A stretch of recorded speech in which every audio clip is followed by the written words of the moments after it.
পরের কাপড় এত ছিঁড়ে গেছে, এত তালি দিয়েছো, কোনোদিন তো আমাকে বললা না যে তোমার কাপড় লাগবে। আম্মাজান খাদিজা বলে, ওগো আল্লাহর নবী, আমার প্রিয় স্বামী, আমি জানি আপনার পকেটে টাকা নাই, আমি আপনাকে যদি কাপড়ের কথা বলি আপনি এনে দিতে পারবেন না, আপনি কষ্ট পাবেন, আর আমি চাই না আমার কোনো কাজে রহমাতুল লিল আলামিন কষ্ট পাক। আল্লাহু আকবার। আল্লাহর পয়গম্বর বলে, খাদিজা, আমাকে বিবাহ করার পরে সব সম্পদগুলো আমার হাতে উঠায় দিলা, তুমি হলা আরবের সবচেয়ে ধনাঢ্য ব্যবসায়ী মহিলা, আজ পর্যন্ত কোনোদিন বললা না ও স্বামী এতগুলা সম্পদ দিলাম, 40 মণ স্বর্ণ দিলাম, কি করলেন, কোনোদিন খবরও নিলা না। আম্মাজান খাদিজা বলে, গো আল্লাহর নবী, আমি জানি আমার প্রাণের স্বামী আল্লাহর পয়গম্বর এই সব সম্পদগুলো আল্লাহর রাস্তায় দান করে দিয়েছি। আল্লাহু আকবার। জোরে বলেন আল্লাহু আকবার। আর বর্তমানে কিছু মা বোনরা আছে, যদি কোনো কিছু একটু বাপের বাড়ি থেকে আনে, দিনে মনে হয় 24 বার স্বামীরে খোটা দেয়, আছে না? এই আমার বাপের দেওয়া খাট, ঘুমাও, লজ্জা করে না? আমার বাপের দেওয়া সোফা পাউডায় বসে, লজ্জা করে না? আমার বাপের দেওয়া টেলিভিশন রিমোট নিয়ে মারধরি করো। আমার বাপের মোটর সাইকেল দিছে, ওই মোটর সাইকেল তুমি পাম পাম করে ঘুরো। হ্যাঁ, আম্মা জান স্বামীর জন্য রাত গভীর অপেক্ষা করতেছে। আমার আম্মা জানের মতো এত সম্পদশালী মহিলা পৃথিবীতে আসে না, আর কোনোদিন আসবেও না। আমার আম্মা জান খাদিজা ছিলেন বিজনেসম্যান। পয়গম্বর মুসা আলাইহিস সালাম একদিন গাছের নিচে আরাম করে নাক ডেকে ঘুমাইতেছে, পাশে তার লাঠিটা রাখা। কিতাবের মধ্যে এসেছে একজন বনী ইসরাইল, তার 2 জন সন্তান ছিল, বলে, বাবা রে, পয়গম্বর মুসা আমাদেরকে অনেক জ্বালাইতেছে, তার সাথে আমরা কিছুতেই পারি না। ওই যে পয়গম্বর মুসা লাঠিটা সাইডে রাইখা তিনি ঘুমাইতেছে, তোমরা যদি পারো লাঠিটা চুরি করে নিয়ে আসো। কি করে নিয়ে আসো? আরে বেটা, লাঠি তোর বাপের লাঠি নাকি, না তোর দাদার লাঠি? লাঠির মালিক জোরে বলেন না কা, আরো জোরে বলেন, লাঠির মালিক বলে, বাবা লাঠি চুরি করে আনতে পারলে কি দিবা? বলে, যা চাস তাই দিব। আল্লাহু আকবার বলেন, যা চাস তাই দিব। পয়গম্বর মুসা আলাইহিস সালাম ঘুমাইতেছে, 2 জন যুবক এবার পয়গম্বরের লাঠিটা চুরি করার জন্য যাচ্ছে, কিন্তু যুবকরা তো জানে না এই লাঠি তো পয়গম্বরের লাঠি না, লাঠির মালিক পয়গম্বর নয়, এই লাঠির মালিক হলেন আমার আল্লাহ। তারা কাছে যায়, দেখে পয়গম্বর আরাম করে ঘুমাচ্ছে, আর ওই 2 জন ভাই যায়, বড়টা ছোটটারে কয়, তুই সামনে দাঁত ধর, আমি পিছের দাঁত ধরি। ছোটটাই কয়, বড় ভাই তুমি, বড় ভাই তুমি আগে বিসমিল্লাহ করো, তুমি আগে ধরো, তারপর আমি ধরি। বড় ভাই চালাক মানুষ কয়, না না না, তুই ছোট মানুষ, আগে ধর, আমি দেখি তোর কোনো বিপদ হইলে তোর সাথে আমি আছি। একজন আরেকজনের খোঁচায়। আরে, কোন পাপী যখন কোন পাপ করে তখন তার মনের মধ্যে সব সময় ডাকাত 30-40 জন মিলে ডাকাতি করে, 5 মিনিটে ডাকাতি করে এলাকা থেকে চম্পট, কারণ জানে ধরা খেলে একেবারে জাইঙ্গা পড়ায় পিটাইব। একবার আমার ডাকাতি করছিল, দেখছেন আপনারা? হ্যাঁ, 30-40 জন দাও মাও কুড়াল ফুরাল এই সেই, আর বাপরে কি ভাবসাব, এই খোলেন খোলেন, আমাদেরকে এক হাওরের মধ্যে আটকাইছি। পারলে দিনের বেলায় তোর মতো 5টা এক থাপ্পড় দেবো, 4 গ্লাস পানি খাবি। আমি যেগুলো দেখছি আমি মনে মনে কই, তুই নি ডাকায়, তোর তো ডাকাতের মতো দেখা যায় না, তোর তো দেখা যায় শেষরার মতো।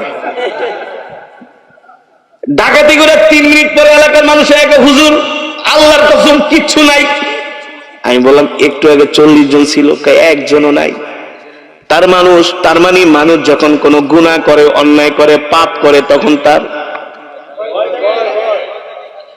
মিথ্যা কথা বললো তার মধ্যে ভয় থাকে। থাকে না? ঠিক আল্লাহর পয়গম্বরের লাঠি চুরি করতে আসছে, কত বড় সাহস! ভয় আছে কি আছে না? আল্লাহ কত মজাটা দেখাইতেছি। এবার ছোট ভাই প্রথম যায় ওই লাঠির মাথায় ধরছে, আর বড় ভাই পিছনের মাথায় ধরার পরে দেখে লাঠি দিয়ে মোড়ামুড়ি করে। আল্লাহু আকবার, জোরে বলেন আল্লাহু আকবার। قال القها يا موسى فالقاها فاذا هي حيه تسعى الله اكبر حيه تسعى। ওই লাঠি বিশাল একটা সাপে পরিণত হয়ে গেছে। আর মোড়ামুড়ি করে লাঠি একেবারে সাপের মতো ফানা ধরছে। ছোট ভাই বাইরে ভাই এটা আবার কি? এটা দি বিশাল সাপ। ছোট ভাইও বড় ভাইও আর সাপ লাঠি ধরে রাখতে পারে না। রাখবে কিভাবে? এটা তো দুনিয়ার কোন লাঠি না, এটা আল্লাহর মুজিজা। ওই জাদুকরদের শিক্ষা দেওয়ার জন্য আল্লাহ লাঠি দিয়েছেন পয়গম্বরকে। এবার ওই লাঠি হাত থেকে নাইমা যায় দুই ভাইরে কামড় দেওয়ার জন্য ফানা তুলছে। ফানা কয় বাইরে, এটা তো লাঠি না, এটা তো সাপ।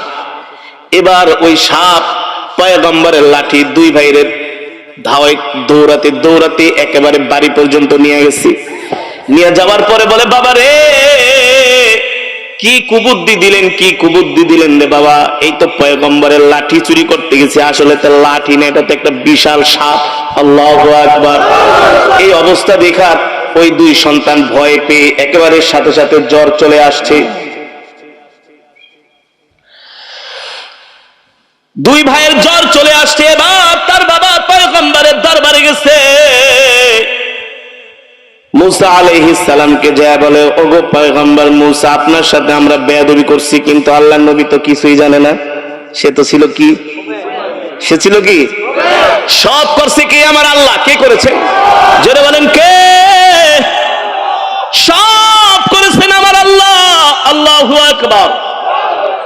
আল্লাহর বান্দারা, পয়গম্বর মুসা বলে, আমি তো কিছু জানি না, কি হয়েছে বলেন। পয়গম্বর, এমন কাম হয়ে গেছে, আপনার লাঠি চুরি করার জন্য আমার দুইটা সন্তানকে পাঠাইছিলাম। পয়গম্বর মুসা মুস্কি হাসি দিয়া কয়, হায় রে বনি ইসরাইল, এটা তো দুনিয়ার কোনো সাধারণ লাঠি না, এটা হলো আমার আল্লাহ তাআলার পক্ষ থেকে আমাকে মুজিজা দেওয়া হয়েছে। ও পয়গম্বর, আমাদের জন্য দোয়া করেন যাতে আমার সন্তান দুইটা ভালো হয়ে যায়। পয়গম্বর ডাক দেয়া বলে, দোয়া করতে পারি, শর্ত হলো ঈমান আনবা কিনা। বলে, আল্লাহি রব্বি মুসা, আপনার কাছে ওয়াদা দিলাম সন্তান দুইটা ভালো হয়ে গেলে পয়গম্বর মুসার উপরে ঈমান আনবো, তার আল্লাহর উপরে ঈমান আনবো। আল্লাহু আকবার। এই হলো পয়গম্বর মুসা আলাইহিস সালামের মুজিজা লাঠি। পয়গম্বর সুলাইমান আলাইহিস সালামকে আল্লাহ তাআলা একটা মুজিজা দান করেছিলেন। পয়গম্বর সুলাইমান আলাইহিস সালাম যখন তক্তার উপরে দাঁড়াতেন, ওই তক্তাটা আল্লাহর কুদরতে আসমান দিয়া উড়তো। কল্পনা করা যায়? আল্লাহু আকবার। আমার আল্লাহর কেমন ক্ষমতা, আমার আল্লাহর কেমন পাওয়ার। আল্লাহু আলা কুল্লি শাইইন কদির, সর্বময় ক্ষমতার মালিক কে? আর জোরে বলেন কে? সর্বময় ক্ষমতার মালিক আমার আল্লাহ। পয়গম্বর সুলাইমান আলাইহিস সালাম ওই তক্তার উপরে দাঁড়াতেন, আর তক্তাটা আল্লাহর কুদরতে বিমানের মতো সারা পৃথিবী ঘুরতো। ঘুরে ঘুরে পয়গম্বর তার রাজ্য পরিদর্শন করতেন। আল্লাহু আকবার। আল্লাহর পয়গম্বরদেরকে আল্লাহ তাআলা এক একটা করে মুজিজা দান করেছেন। পয়গম্বর মুসা আলাইহিস সালাম ইন্তেকাল করেছেন, তার মুজিজা শেষ হয়ে গেছে। পয়গম্বর সুলাইমান আলাইহিস সালাম ইন্তেকাল করেছেন, তার মুজিজা শেষ হয়ে গেছে। পয়গম্বর দাউদ আলাইহিস সালাম ইন্তেকাল করেছেন, তার মুজিজা শেষ হয়ে গেছে। আপনার আমার কলিজার টুকরা বিশ্ব নবীকে আল্লাহ তাআলা একটা মুজিজা দান করছেন। এই মুজিজা কিয়ামত পর্যন্ত শেষ হবে না, জান্নাতেও শেষ হবে না। আল্লাহু আকবার। সেই মুজিজার নাম কি? জোরে বলেন, আরো জোরে বলেন। সেই মুজিজার নাম হলো কোরআন। আল্লাহর বান্দারা,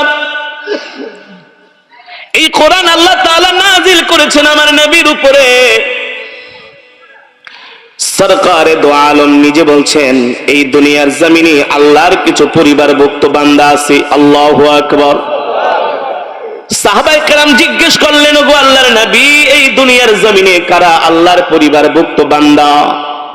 রাহমাতুল লিল আলামিন বলেন, ইন্না লিল্লাহি আহলিনা মিনান নাস কিলা মান হুম ইয়া রাসূলুল্লাহ আহলুল কুরআন হুম আহলুল্লাহ। আল্লাহু আকবার। আল্লাহর নবী বলেন এই দুনিয়ার জমিনে আল্লাহর কিছু পরিবারভুক্ত বান্দা আছে। সাহাবায়ে কেরাম প্রশ্ন করলেন, ওগো আল্লাহর নবী, এই দুনিয়ার জমিনে কারা আল্লাহর পরিবারভুক্ত বান্দা? রাহমাতুল লিল আলামিন বলেন, আহলুল কুরআন হুম আহলুল্লাহ। এই দুনিয়ার জমিনে যারা আল্লাহর কোরআনকে মহব্বত করবে, আল্লাহর কোরআনকে ভালোবাসবে, আল্লাহর কোরআন অনুযায়ী তার জিন্দেগিকে পরিচালনা করবে, আল্লাহর কোরআন অনুযায়ী রাহমাতুল লিল আলামিন বললেন তারা হলো আল্লাহর পরিবারভুক্ত বান্দা। আল্লাহু আকবার। রাহমাতুল লিল আলামিন বললেন, ও সাহাবীরা, যারা দুনিয়ার জমিনে আল্লাহর কোরআনকে মহব্বত করবে, আল্লাহর কোরআনের মজমায় বসবে, আল্লাহর কোরআনের তেলাওয়াত করবে, ওই কোরআন অনুযায়ী জীবনটাকে পরিচালনা করবে, ইন্তেকালের সাথে সাথে আল্লাহর কোরআন তাদের কবরে যায় পাহারাদারি শুরু করবে। আল্লাহু আকবার। যদি দুনিয়াতে কোরআনকে ভালোবাসেন, ইন্তেকালের সাথে সাথে কোরআন যায় কবরে আমাদেরকে পাহারা দিবে। বিশেষ না? বিশেষ না? রাসূলের হাদিস, ইযা উদিআল মাইয়িতু ফি কবরিহি জাআল কুরআনু ইনদা রাসিহি। নবীজি বলেন যারা দুনিয়ার জমিনে কোরআনকে ভালোবাসবে, ইন্তেকাল করার সাথে সাথে ওই অন্ধকার কবরে মা যাবে না, বাবা যাবে না, স্ত্রী যাবে না, সন্তানও যাবে না। যাবে? জোরে বলেন যাবে। আজকে মুসলমান শুধু দুনিয়া দুনিয়া করে আমরা জীবনটাকে শেষ করে দিচ্ছি। এমনও মানুষ আছে সকাল 8টা বাজে কাজে যায়, রাত 12টা বাজে আসে। শুধু দুনিয়া, শুধু কি দুনিয়া। দুপুরে খাওয়ার সময় নাই, রাতে খাওয়ার সময় নেই, ঠিক মতো গোসলও করে না, ঘুমায়ও না ঠিক মতো, শুধু দুনিয়া আর দুনিয়া। এই এত দুনিয়া দুনিয়া করেন, হুজুর সন্তানদের মানুষ করতে হবে না? সন্তানদের কি করতে হবে না? মানুষ করতে হবে না? হ্যাঁ, সন্তানদের মানুষ করেন। এই গতকালকের পত্রিকার ঘটনা, গতকালকে একজন প্রকৌশলী, একজন পাবনায় তার বাড়ি, কোথায়? একজন প্রকৌশলী পাবনা না সরি রংপুরে তার বাড়ি। একজন প্রকৌশলী, বুঝছেন তো, সে কত বড় একটা অফিসার, তার চাকরি, কত বেতন। একটা প্রকৌশলী তার এমনি এমনি হয় না, তার অনেক যোগ্যতা আছে, অনেক পড়াশোনা করেছেন, ঠিক না? অনেক ঘাত প্রতিঘাত প্রতিকূল সবকিছু উপেক্ষা করে তিনি আজকে একটা প্রকৌশলী হয়েছেন। একজন প্রকৌশলীর কত সম্মান। সে রাষ্ট্রের সরকারের একজন ইঞ্জিনিয়ার, তার দ্বারা রাষ্ট্রের উন্নতি হয়, উন্নয়ন হয়, রাস্তাঘাট, ব্রিজ, কালভার্ট সবকিছু তার সাইনে, তার চিন্তা চেতনায়, তার সে যেভাবে বলে সেভাবে স্ট্রাকচারটা তৈরি হয়। তার মানে একজন প্রকৌশলীর দাম কত? যদি হয় সরকারি চাকরিজীবী, তাহলে জীবনে সে কত কোটি টাকা কামাইছে। ছেলে মেয়ে সব আমেরিকায় থাকে। কোথায়? একজন আমেরিকায় অক্সফোর্ডে পড়াশোনা করিয়েছেন, ডক্টরেট করিয়েছেন, সেখানে সে একটা ভালো জব করে। আর এক ছেলে কানাডায়, আর এক ছেলে ফ্রান্স।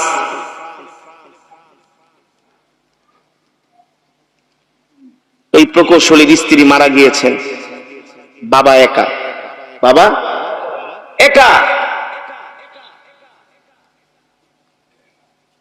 জীবনের সব সঞ্চয়গুলো সন্তানের পিছনে খরচ করেছেন। প্রতি মাসে দেশ থেকে লক্ষ লক্ষ টাকা পাঠিয়েছেন সন্তানের পড়াশোনার জন্য। স্ত্রী মারা যাওয়ার পরে প্রকৌশলী হয়ে গেলেন একা। তার এই সম্পদগুলো গ্রাস করার জন্য ছেলে মেয়েরা আমেরিকা থেকে এসে তাকে একটা রুমের মধ্যে আটকিয়ে রেখেছে। আটকিয়ে রেখে উকিল এনে নিজের বাবার সম্পত্তি ছেলে মেয়ে লেখা নিয়ে গেছে যে আমার বাবা মারা গেছে। কত বড় জঘন্য কাজ! তাও ঢাকার একটা বাসার মধ্যে তাকে আটকিয়ে রেখেছে। শেষ পর্যন্ত এই প্রকৌশলী নিজের সব সম্পত্তি হারায়া সে যে একটা বৃদ্ধাশ্রমে আশ্রয় নিয়েছে, একটা বৃদ্ধাশ্রমে আশ্রয় নিয়েছে। গত 2 দিন আগে সে ইন্তেকাল করেছে। ইন্তেকাল করার পরে তার লাশটা তার গ্রামের বাড়িতে পাঠানো হয়েছে। ছেলেকে ফোন করা হয়েছে যে আপনার বাবাকে তো বৃদ্ধাশ্রমে এসে আমাদের কাছে ছিলেন, আমরা তাকে সবকিছু ফ্রি ভাবে তাকে আমরা বৃদ্ধাশ্রমে রেখেছি।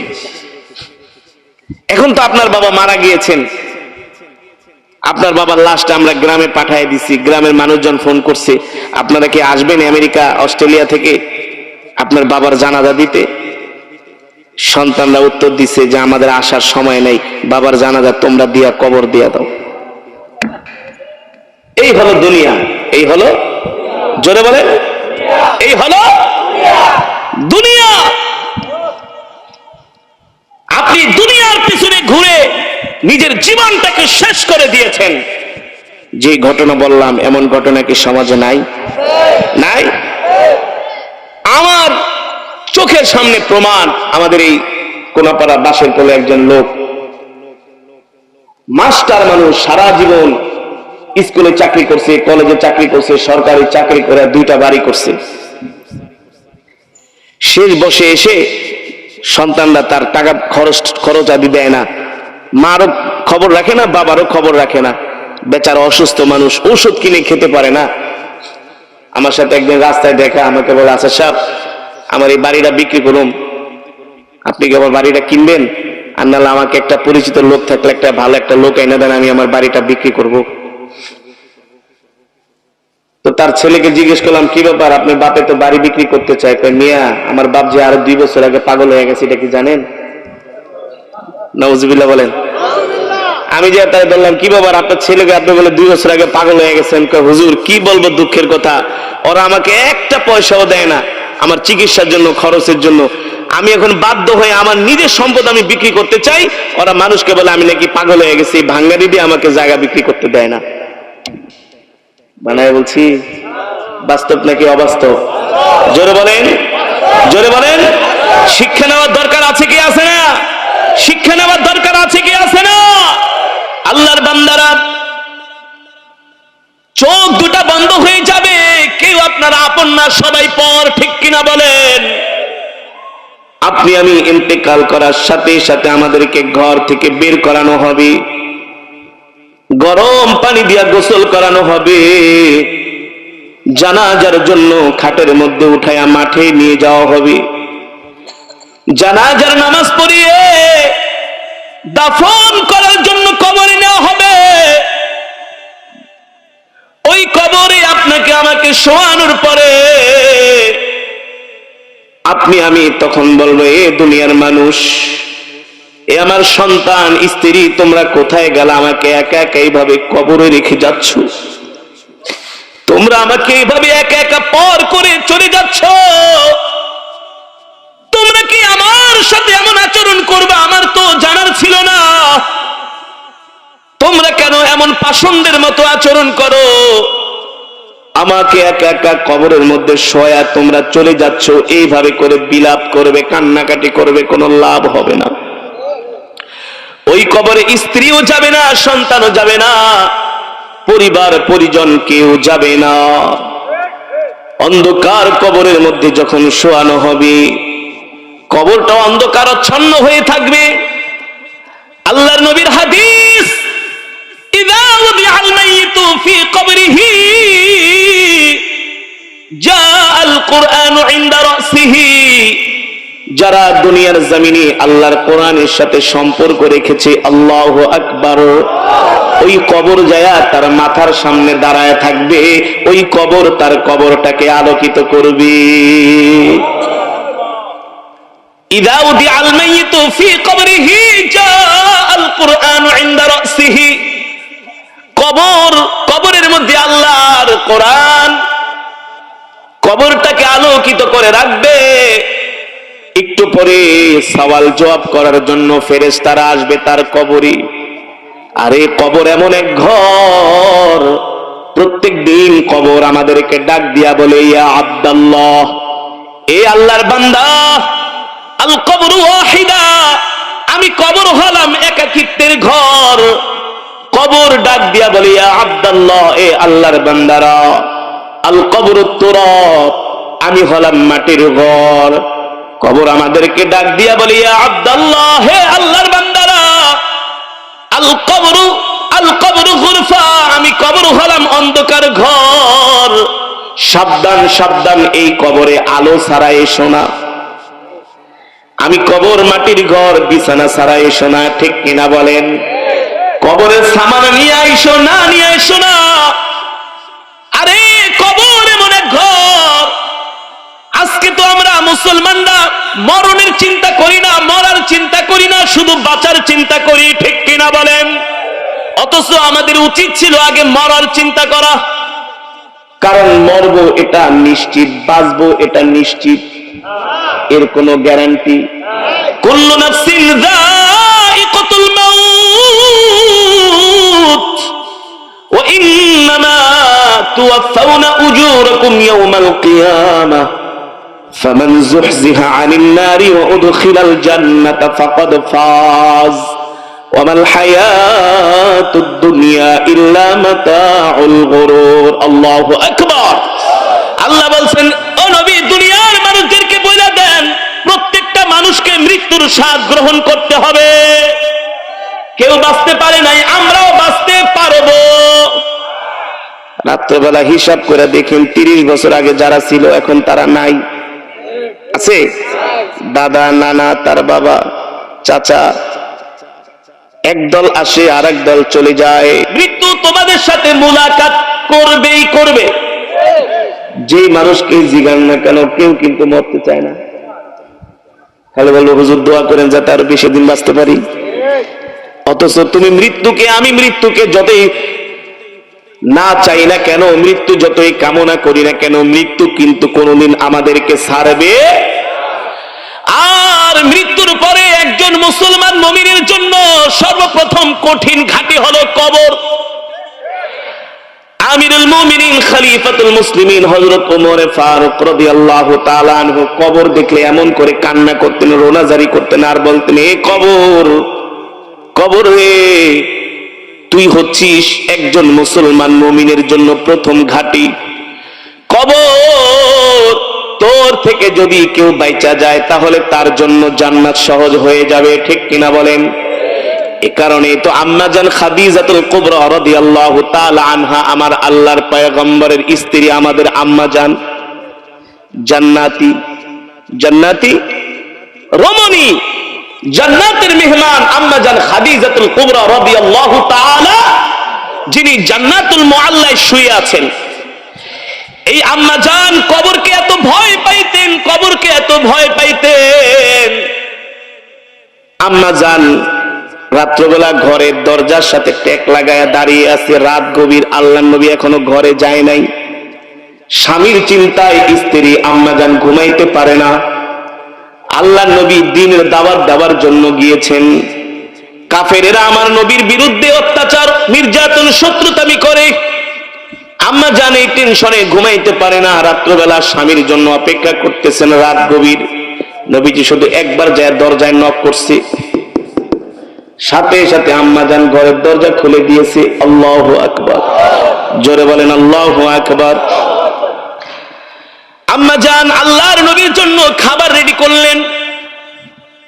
হঠাৎ করে নবীজি আম্মা জানের দিকে তাকায় দেখেন, আম্মা জান যে কাপড়টা পরেছেন, এই কাপড়ের মধ্যে এত তালি আর এত ছিঁড়া, যা কাপড়ের মধ্যে আর কোনো তালি দেওয়ার মতো, সেলাইয়ের মতো কোনো জায়গা নাই। এত ছিঁড়া কাপড়, এত পুরানো কাপড় আম্মা জান পরেছেন। এই দৃশ্য দেখে আল্লাহর নবী চোখ দিয়া ঝরঝর করে পানি পড়ছে। নবীজি আম্মা জানকে ডাক দিয়া বললেন, খাদিজা, তোমার পরনের কাপড় এত ছিঁড়ে গেছে, এত তালি দিয়েছো, কোনোদিন তো আমাকে বললা না যে তোমার কাপড় লাগবে। আম্মা জান খাদিজা বলে, ওগো আল্লাহর নবী, আমার প্রিয় স্বামী, আমি জানি আপনার পকেটে টাকা নাই, আমি আপনাকে যদি কাপড়ের কথা বলি আপনি এনে দিতে পারবেন না, আপনি কষ্ট পাবেন। আর আমি চাই না আমার কোন কাজে রহমাতুল লিল আলামিন কষ্ট পাক। আল্লাহু আকবার। আল্লাহর পয়গম্বর বলে, খাদিজা আমাকে বিবাহ করার পরে সব সম্পদগুলো আমার হাতে উঠায় দিলা, তুমি হলা আরবের সবচেয়ে ধনাঢ্য ব্যবসায়ী মহিলা, আজ পর্যন্ত কোনোদিন বললা না ও স্বামী এতগুলা সম্পদ দিলাম, 40 মণ স্বর্ণ দিলাম, কি করলেন? কোনোদিন খবরও নিলা না। আম্মা জান খাদিজা বলে, গো আল্লাহর নবী আমি জানি আমার প্রাণের স্বামী আল্লাহর পয়গম্বর এই সব সম্পদগুলো আল্লাহর রাস্তায় দান করে দিয়েছি। আল্লাহু আকবার। জোরে বলেন আল্লাহু আকবার। আর বর্তমানে কিছু মা বোনরা আছে, যদি কোনো কিছু একটু বাপের বাড়ি থেকে আনে, দিনে মনে হয় 24 বার স্বামীরে খোটা দেয়, আছে না? এই আমার বাপের দেওয়া খাট, ঘুমাও লজ্জা করে না? আমার বাপের দেওয়া সোফা পাউডায় বসে লজ্জা করে না? আমার বাপের দেওয়া টেলিভিশন রিমোট নিয়ে মারধরি করো। আমার বাপের মোটর সাইকেল দিছে, ওই মোটর সাইকেল তুমি পাম পাম করে ঘুরো। হ্যাঁ, আম্মা জান স্বামীর জন্য রাত গভীর অপেক্ষা করতেছে। আমার আম্মা জানের মতো এত সম্পদশালী মহিলা পৃথিবীতে আসে না, আর কোনোদিন আসবেও না। আমার আম্মা জান খাদিজা ছিলেন বিজনেসম্যান, আরবের সবচেয়ে ধনাঢ্য ব্যবসায়ী মহিলা, সবচেয়ে রূপসী মহিলা, সবচেয়ে বংশীয় মহিলা, ঠিক কিনা বলেন? সবচেয়ে বংশীয় রমণী। সেই স্বামীর জন্য অপেক্ষা করতেছি কখন আসবে। আমি আগে এখানে একটা মসজিদে জুমা পড়াইতাম, এক যুবক ছিল আমার খুব ভক্ত, প্রতিদিন এসে আমার সাথে দেখা করতে। অনেক জায়গায় ওয়াজ টোয়াজ হলে যাইতো ওয়াজ শোনার জন্য, আমার তেলাওয়াত শোনার জন্য। একদিন দেখি নরসিংদী চলে গেছে, কিরে পাগলা, হুজুর তেলাওয়াত শোনার জন্য আয়া পড়ছে। আমি তুমি এনতে যাবে কেন? যাবো রাত্রেবেলা সিএনজি টিএনজি বাসে টাসে, না পেলে যাবো হাইটাই। পুরাই আল্লাহর কোরআনের আশিক। তো একদিন ওই রাত 2টা বাজে বাসায় গেছে, ওয়াজ শুনে মানে ঘরের দরজা নক করছে, দরজা খোলো। তো বলে কই থেকে আসছো? হুজুরের তেলাওয়াত শুনতে গেছিলাম। তাহলে হুজুরের লাগে যায় ঘুমায় থাকো, হুজুরের সাথে যায় কি করো? ঘরের দরজা খোলা যাইব না। এই হলো বর্তমান আমাদের কিছু মা বোন আছে, তাদের আচরণ ভালো আছে আলহামদুলিল্লাহ, করবে না? ও মা বোনদের বদনাম করলে আপনারা খুব মজা পান, মনে হয় ঘরে শান্তিতে নাই, যে হুজুর সুযোগ পাইছি যা পান মাইক দিয়ে কয়ে যান। আরে ভালো আছে আলহামদুলিল্লাহ, ঠিক কিনা বলেন? এমন বোন এমন মা আছে যদি শোনে স্বামী 3 দিনের জন্য তাবলীগে যাবে সবচেয়ে খুশি হয়। স্বামীর জামা ধুয়ে দেয়, কাপড় চোপড় সবকিছু সামানা রেডি করে দেয়। যদি শোনে 3 দিনের জন্য চরমনের ময়দানে যাবে সবকিছু রেডি করে দেয়, ঠিক কিনা বলেন? আবার কিছু মা বোন আছে স্বামী যদি দিনের কাজে যায় একেবারে মোল্লা হয়ে গেছে, বুঝছি হুজুরের লোক হুজুরদের সাথে চলে আর তুমি একেবারে শেষ হয়ে গেছে। যেমন আম্মা জান খাদিজা রাদিয়াল্লাহু তাআলা আনহা যখন আল্লাহর নবীকে বিবাহের প্রস্তাব দিলেন, আরবের মহিলারা আম্মা জান খাদিজাকে, খাদিজা জীবনটা শেষ করে দিলা, আগুনের ভিতরে লাভ দিলা। কেন? মোহাম্মদের তুমি কি কারণে বিয়ে করতে গেছো? টাকা নেই, পয়সা নেই, সম্পদ নেই, গরিব মানুষ, সব তার বিরোধিতা করে। আরে সব বিরোধিতা করলে কি হয়েছে? যারা আল্লাহর নবীর বিরোধিতা করেছে সবগুলো হলো দুষ্ট, সবগুলো কাফের, বেঈমান, বেঈমান, জাহান্নামী, ঠিক কিনা বলেন? ওরা হলো দুষ্ট চরিত্রের মানুষ, দুশ্চরিত্রের মানুষ। আম্মা জান খাদিজা ছিলেন জ্ঞানী, বুদ্ধিমতী রমণী। আল্লাহু আকবার। জান্নাতের মেহমান, জান্নাতি রমণী। কয় শোনো, আমি মুহাম্মদ ইবনে আব্দুল্লাহকে বিবাহ করে আগুনে ঝাঁপ দেই নাই, আমি আল্লাহর জান্নাতের সিঁড়িতে পা দিয়েছি। আরো জোরে বলেন সুবহানাল্লাহ, আরো জোরে বলেন সুবহানাল্লাহ। আল্লাহর বান্দারা, আম্মা জান খাদিজা রাদিয়াল্লাহু তাআলা আনহা চোখ দিয়া ঝরঝর করে পানি পড়তেছে। নবীজি বলে, ইয়া খাদিজা লিমা তাবকি, তুমি কান্না করছো কেন? আমি তো তোমাকে কান্নার কিছু বলি নাই। বলে, গো আল্লাহর নবী, সব সম্পদ দিয়া দিছি আল্লাহর রাস্তায়, সব দিয়া দিছি, যা চান সব দিয়ে দিব, কোনো দুঃখ নাই। তবে আজকে ছোট্ট একটা আবদার করব, রিকোয়েস্ট করব, রাখবেন? স্ত্রী যদি স্বামীর কাছে কোনো কিছু আবদার করে, স্বামী যতই পকেটে পয়সা থাকুক না কেন, যতই অভাবে থাকুক না কেন, স্বামী সব সময় স্ত্রীকে আশার বাণী শোনায় যে ইনশাআল্লাহ চেষ্টা করবো তোমার কথাটা রাখার জন্য, ঠিক কিনা বলেন? আল্লাহর পয়গম্বর বলে, কি বলবা খাদিজা বলো? বলে, গো আল্লাহর নবী, আমার প্রথম রিকোয়েস্ট হলো আমি যখন ইন্তেকাল করব, আপনার গায়ের জুব্বা মোবারকটা দিয়ে আপনি আপনার গায়ের জুব্বা মোবারকটা দিয়া আপনি কাফনের কাপড় বানায় আমাকে দাফন দিবেন। আপনার গায়ের জুব্বা দিয়ে আমাকে কি করবেন? দাফন দিবেন। নবীজি বললেন ঠিক আছে। দ্বিতীয় রিকোয়েস্ট হলো আমাকে কবরে শোয়ানোর পরে আপনি ওই কবরটা চতুর্দিকে একটু পাড়াবেন। নবীজি বললেন ঠিক আছে। তৃতীয় রিকোয়েস্ট হলো আপনি আমাকে কবর দেওয়ার সাথে সাথে চলে আসবেন না, কিছুক্ষণ কবরের সামনে দাঁড়ায় থাকবেন, আপনি আমার সওয়াল জবাবটা আপনি আপনার নিজের থেকে দিয়ে দিবেন। আরো জোরে বলেন।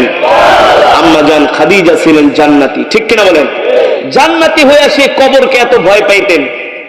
আর আমাদের বাদশা দেখলে মনে হয় আমরা ফেরেশতাদের টাকা পয়সা দিয়ে কিনা ফেলাইছি না, অন্যের জায়গা যায় দখল করে, ডেজার দিয়া বালু ভরাট করে ফেলায়, অস্ত্র লয়া করে কথা কবি একদম ঢুকায় দেবো। কারে ঢুকাইবা তুমি? তোমাকে ঢুকানোর জন্য আরেকজন দাঁড়ায় আছে, ঠিক কিনা বলেন? এমন হারাম খায়, মানুষের সম্পদ আত্মসাৎ করে, এমন মিথ্যা কথা বলে, মনে হয় কোনোদিন মরবে না। আছে না? আল্লাহর বান্দারা সাবধান, যত লাফান দুনিয়াতে লাফাইবেন, কবরে যে কোনো লাফালাফি চলবে না, একেবারে সোজা হইয়া।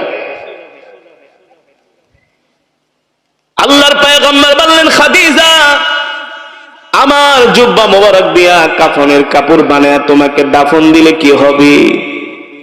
জান্নাতি রমণী আম্মা জান খাদিজাতুল কুবরা রাদিয়াল্লাহু তাআলা আনহা বলেন, ওগো প্রাণের স্বামী, ওগো আল্লাহর নবী, আপনার শরীর মোবারকের জুব্বা দিয়া যদি আমাকে দাফন দেন, যদি আমি জাহান্নামী হয়ে যাই, জাহান্নামের আগুনের এত বড় সাহস নাই, আল্লাহর নবীর জুব্বা মোবারক ভেদ করে খাদিজার গায়ে জাহান্নামের আগুন লাগবে। খাদিজা, তাহলে আমাকে কবরের চতুর্পাশে কেন হাঁটতে বললা? আম্মা জান ডাক দিয়া বলে, প্রাণের স্বামী, আপনার পা মোবারক যে জমিনের মধ্যে লাগবে, ওই জমিনের এত বড় সাহস নাই এক দাঁড়ের মাটি আর এক পাশে আসা খাদিজাকে চাপা দিবে। আম্মা জান খাদিজা বললেন, আপনি আমার জন্য এই কাজগুলো করবেন? আল্লাহর পয়গম্বর বললেন, অবশ্যই আমি করব। আল্লাহু আকবার। আম্মা জান খাদিজাকে দাফন করার সময় যখন তাকে কবরে শোয়ানো হয়েছে, সাধারণত যারা ইন্তেকাল করে মুর্দারদের এই চেহারাটা কিবলার দিকে ফিরানো হয়। বারবার আম্মা জান খাদিজার চেহারাটা কিবলার দিকে ফিরায়, কিন্তু তার চেহারাটা আসমানের দিকে ঘুরে যায়। সুবহানাল্লাহ বলেন। আল্লাহ তাআলা জিবরাইলকে পাঠিয়ে দিলেন, ও জিবরাইল, যাও, আমার খাদিজার চেহারাটা আসমানের দিকে থাকবে, কারণ আমি আল্লাহ আমার খাদিজাকে পছন্দ করেছি, আমি আমার খাদিজাকে আরশে আজিমে বসে দেখতে থাকবো। আল্লাহু আকবার। জোরে বলেন আল্লাহু আকবার। আম্মা জান খাদিজাকে দাফন দেওয়ার পরে আল্লাহ নবী কবরের সামনে দাঁড়ায়া মনের কষ্টে দাঁড়িয়ে আছেন, চোখ দিয়ে ঝরঝর করে পানি পড়তেছে, কারণ আম্মা জান খাদিজা ছিলেন সবচেয়ে আমার নবীর সহযোগী, সবচেয়ে তাকে উৎসাহ দিতেন, সাহস দিতেন। নবীজি হেরা গুহায় ধ্যানে ছিলেন। যারা হজ করার জন্য গেছেন, কত উঁচু হেরা গুহা, সেখানে আম্মা জান নিজে খাবার রান্না করে হাইটা যাইতেন। ওই সময় তো আধুনিক রাস্তাঘাট কিছুই ছিল না। কত দূর হারাম থেকে হেরা গুহা, কত দূর। ওই হেরা গুহায় আম্মা জান অন্ধকারে খাবার নিয়ে আল্লাহর নবীর জন্য যেতেন, যাতে কোনো কাফের না দেখে। আল্লাহু আকবার। কতটা দিনের জন্য ত্যাগ স্বীকার করেছেন, কতটা কষ্ট করেছেন, কতটা রিস্ক নিয়েছেন, ঠিক কিনা বলেন? আল্লাহর বান্দারা এত কষ্ট, এত মুজাহাদা দিনের জন্য আম্মা জান খাদিজা রাদিয়াল্লাহু তাআলা আনহা করেছেন। আমার আল্লাহ এত খুশি হয়েছেন আম্মা জানের উপরে, আল্লাহ জিবরাইলকে পাঠিয়ে দিলেন, ও জিবরাইল, আমার বন্ধুকে যে বলো, আমার বন্ধু কান্না করতেছে তার প্রিয় স্ত্রীর জন্য, আমার বান্দি খাদিজার জন্য। তার সওয়াল জবাবটা আমার বন্ধু দিয়ে দিবে, এই জন্য কবরের পাশে দাঁড়ায় আছি, ও জিবরাইল যে বলো আমার বন্ধুর সওয়াল জবাব দেওয়ার দরকার নাই, আমি আল্লাহ নিজে খাদিজার সওয়ালের উত্তর দিয়ে দিব। আল্লাহু আকবার, জোরে বলেন আল্লাহু আকবার। আল্লাহর পয়গম্বর রাহমাতুল লিল আলামিন সাইয়্যিদুল মুরসালিন খাতামুন নবীন প্রিয় স্ত্রীর জন্য আল্লাহর নবী কবরের পাশে দাঁড়ায় তারপরে বাড়িতে চলে আসলেন।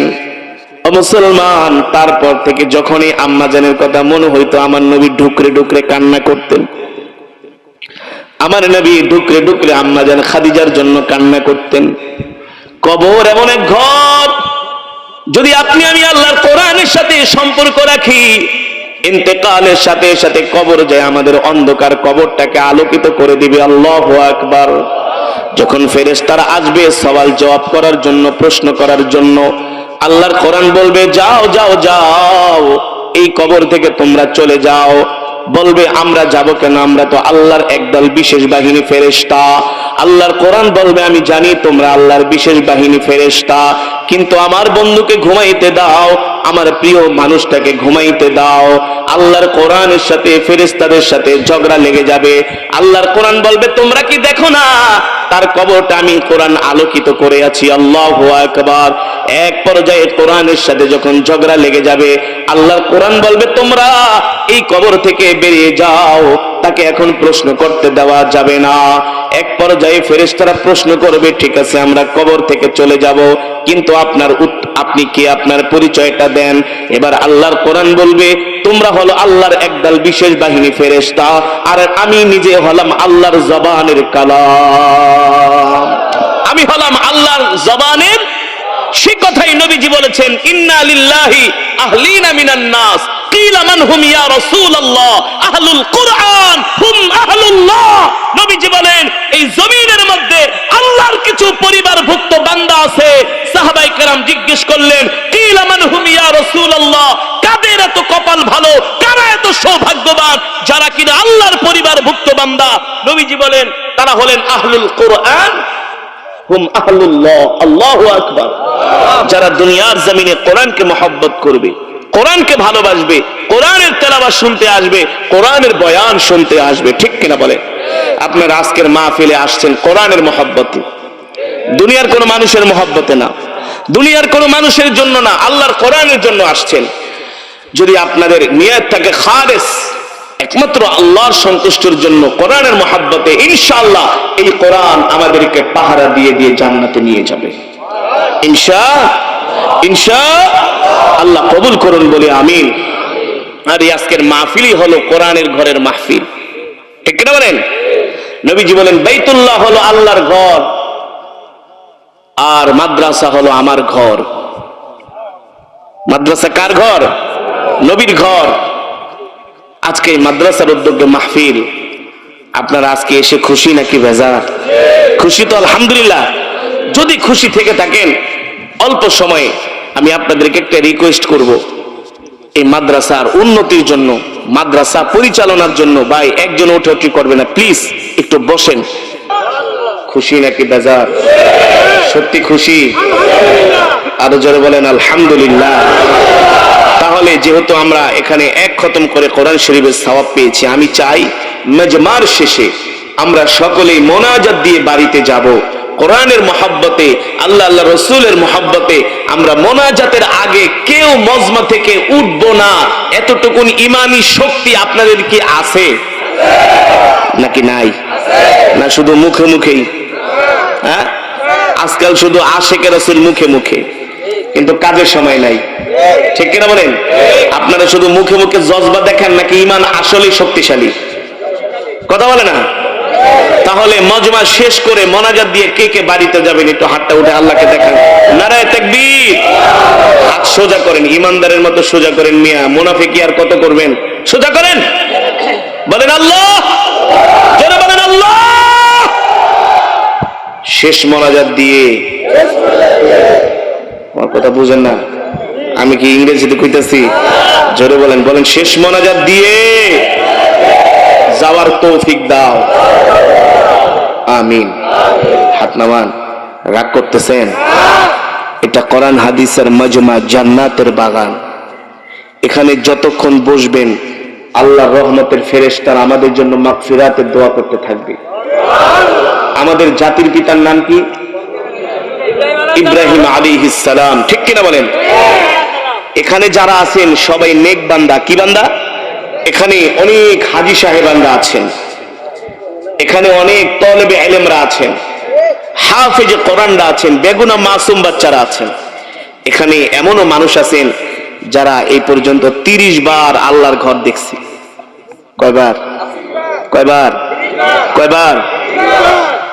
এই আল্লাহর বান্দাদেরকে কি পাবেন চায়ের দোকানে, গাঁজা খাওয়ার আড্ডায়, ফেন্সিডিল খায় 1200 টাকা দিয়ে এক বোতল, 10-12টায় মিলা?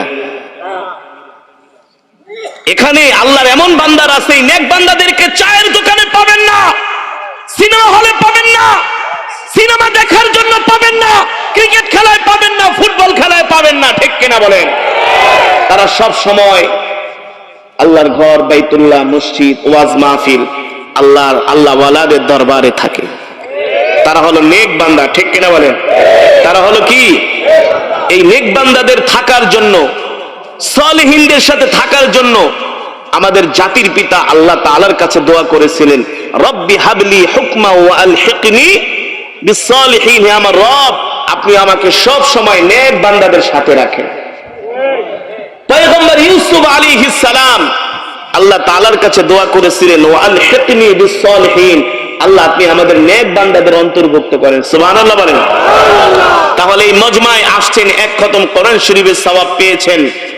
এখানে যারা আছেন সব নেক বান্দা, কারণ আপনারা কোরআনের মহব্বতে আসছেন, দুনিয়ার কোনো মহব্বতে আসেন নাই, ঠিক কিনা বলেন? যারা আল্লাহর কোরআনকে ভালোবাসে, কাকে? নবী সাল্লাল্লাহু আলাইহি সাল্লাম বলেছেন তারা হলো আল্লাহর আহাল, আল্লাহর পরিবারের অন্তর্ভুক্ত। আল্লাহর পরিবারের আমি করব ওয়াজ, আপনারা দিবেন আওয়াজ। গলায় আওয়াজ আছে তো? আরে এই গন্ধপুরের এই মাহফিলে এখানে যে লোক হইছে, আমি যে মাহফিল গুলো করি দিনের বেলা, চায়ের দোকানে হচ্ছে বেশি মানুষ থাকে। আপনারা দেখেন দিনের বেলা 15-20 হাজার মানুষ হয় দিনের বেলা। সিরাজগঞ্জ, কুষ্টিয়া, পাবনা, রংপুর, দিনের বেলা ওয়াজ করি 20 হাজার মানুষ। এই মাহফিলটা রেখেছি আমার পরম শ্রদ্ধেয় উস্তাদ হযরতুল আল্লামা হযরত মাওলানা মুফতি কামাল উদ্দিন সাহেব দামাত বারকাতুহু। অনেক যোগ্যতা সম্পন্ন একজন ব্যক্তিত্ব বাংলাদেশে, যার ছাত্ররা আল আজহার ইউনিভার্সিটিতে ডক্টরেট করছে, ডক্টরেট। যার ছাত্ররা ঢাকা ইউনিভার্সিটিতে পড়ছে, চিটাগং ইউনিভার্সিটি, শাহজালাল ইউনিভার্সিটি।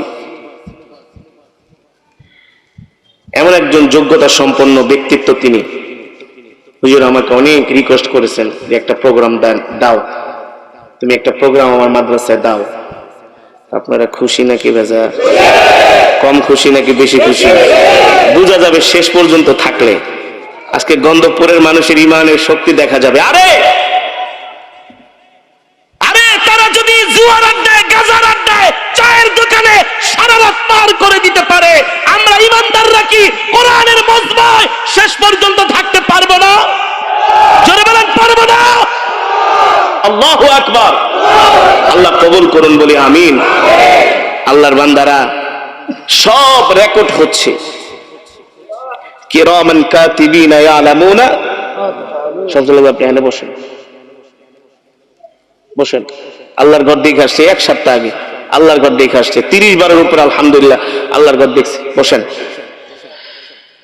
ভাইরা আমার, বিশ্বাস করেন আমি আজকে যে আয়াতে কারিমা তেলাওয়াত করেছি এর অর্থ যদি আপনারা জানতেন, বুক ফাইটা কান্না আসতো, কান্না, চোখের পানি ধরে রাখতে পারতেন না যে রব আল্লাহর কোরআনে আমাদের জন্য কি বলেছেন। আল্লাহু আকবার।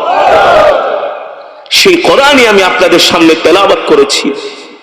যদি সহজে জান্নাতে যেতে চান, আল্লাহর কোরআন ছাড়া আমাদের দ্বিতীয় কোনো পথ নাই। সম্মানিত হাজিরিন, এ তো আমি আপনাদের সামনে কোরআনুল কারীমের তেলাওয়াত করলাম। এই কোরআন আল্লাহ তাআলা নাজিল করেছেন কার উপরে? দেখছেন বাংলাদেশের মুসলমান এত শিক্ষিত, এত শিক্ষিত। আমি জিজ্ঞেস করলাম আল্লাহ কোরআন নাজিল করছে কার উপরে? এক মাহফিলে কয় আল্লাহর উপরে। আল্লাহর উপরে বলে আল্লাহ কোরআন নাজিল করছে, কোন আমি কি আমার বুকটা ফাইটা যাইতাছে রে, পাখা থাকলে উড়াল দিয়ে উড়ে দিতাম একেবারে সামিয়ানা ছিড়া। মুসলমানের ধর্মীয় জ্ঞান নাই। আজকাল আলেম ওলামা ছাড়া মনে হয় 5 ভাগ মুসলমানও কোরআন হাদিস নিয়ে গবেষণা করে না। 5 ভাগ মুসলমানও না। শুধু আপনাদের এখানে না, আমি অনেক জায়গায় জিজ্ঞেস করি আল্লাহ কোরআন নাজিল করছে কার উপরে, লাভ দিয়ে হুজুর আল্লাহর উপরে। এটা ফার্স্ট ডিভিশনে ফেল। ফার্স্ট ডিভিশনে কি জানে না? আল্লাহ তাআলা কোরআন নাজিল করেছেন আমার কলিজার টুকরা বিশ্ব নবীর উপরে। আল্লাহ তাআলা প্রত্যেকটা পয়গম্বরকে একটা একটা করে মুজিজা দান করেছেন, ঠিক কিনা বলেন? পয়গম্বর সুলাইমান আলাইহিস সালামকে আল্লাহ তাআলা একটা মুজিজা দান করেছিলেন। সেই মুজিজার নাম কি? সেই মুজিজার নাম হলো লাঠি। হ্যাঁ, পয়গম্বর সুলাইমান আলাইহিস সালাম মুসা আলাইহিস সালামকে আল্লাহ যে মুজিজা দিয়েছিলেন ওই মুজিজার নাম হলো লাঠি। বনি ইসরাইলরা ছিল চরম ধরনের বেয়াদব।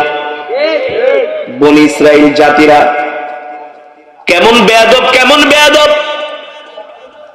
আল বিদায়া ওয়ান নিহায়া কিতাবের মধ্যে এসেছে পয়গম্বর মুসা আলাইহিস সালামের জামানায় সবচেয়ে বড় বড় জাদুকর ছিল। কি ছিল? ওই জাদুকরেরা রশি দিয়া কাশি দিয়া সাপ বানায় ফেলাইতো। রশি একটা রাইখা দিছে, তাদের জাদুতে রশি সাপ হয়ে যেত, মোটা মোটা কাশি গুলো সাপ হয়ে যেত। এগুলা দেখা দেখা বনি ইসরাইলরা মানুষদেরকে ঈমান হারা করত। নাউজুবিল্লাহ বলেন। আল্লাহ শেরের উপরে শোয়াশের পাঠাইলেন। ওই জাদুকররা ছিল বাতিল। কি ছিল? ওই জাদুকররা ছিল বাতিল। ওই বাতিলদেরকে ধরাশায়ী করার জন্য আল্লাহ তাআলা পয়গম্বর মুসাকে পাঠাইলেন। মুসা হলো হক। বাতিলের সংখ্যা হয় বেশি, হকের সংখ্যা হয় কম। ওয়াকুল জাআল হক ওয়া যাহাকাল বাতিল ইন্নাল বাতিলা কানা যাহুকা। ঠিক কি না বলেন? বাতিল যত শক্তিশালী হোক না কেন, হক যখন ময়দানে নেমে যায় বাতিল মাঠ থেকে পালাতে বাধ্য হয়। ঠিক কিনা বলেন? বাতিল আর হকের মানুষ শুনতে চায় না। কথা বলেন। গান একটা লিখে নিয়ে আসছে লেখক, এনে প্রডিউসারের কাছে বলল, স্যার গান একটা লিখছি। কি গান? কথাগুলো শোনাও। বলে এই সেই বগি চগি ফাইটটা যায়, সিরা যায়, লয়া যায়, খায়া যায় নাকি? বাংলাদেশের গানই তো এখন এগুলা। হ্যাঁ, এগুলো এখন আর চলে, ব্যাকডেটেড হয়ে গেছে।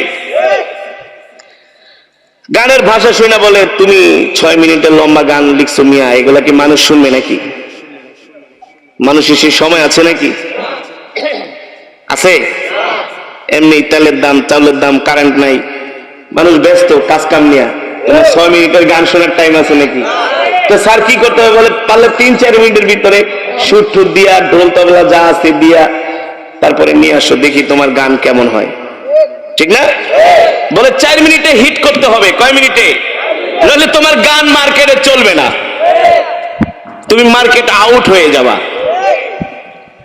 আল্লাহর বান্দারা, আমি আপনাদের সামনে প্রায় 20-25 মিনিট, আধা ঘন্টার মতো তেলাওয়াত করছি।